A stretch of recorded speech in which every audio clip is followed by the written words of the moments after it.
યાદ રાખજો એમાં આપણે અલગ અલગ ભાઈ હોય, ઘરમાં 4 હોય 5 હોય, એમાં આપણે 18 પ્રકારની જ્ઞાતિઓ છે.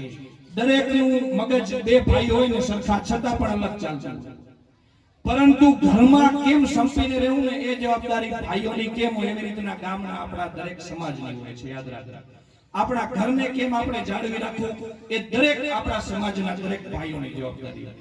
કારણ કે ભાઈઓ હોય, વિચાર જુદા હોય એટલે બુદ્ધિનો ટકરાવ થાય, પરંતુ એકતાનો ટકરાવ ક્યારે ન થવો જોઈએ. કારણ કે ગામ એ આપણું ઘર છે, યાદ રાખવાનું. ગામ ન બગડે, ઘર બગડશે, એ વસ્તુ યાદ રાખવાની. અને આ એ ચિત્રોડ ના દરેક સમાજના દરેક વ્યક્તિઓ ખરેખર પ્રેમથી સમજે છે. કોઈ એક નહીં, દરેક વર્ણના સમાજના બધા ભાઈઓ એકબીજાથી પ્રેમથી સંપીને રહે છે.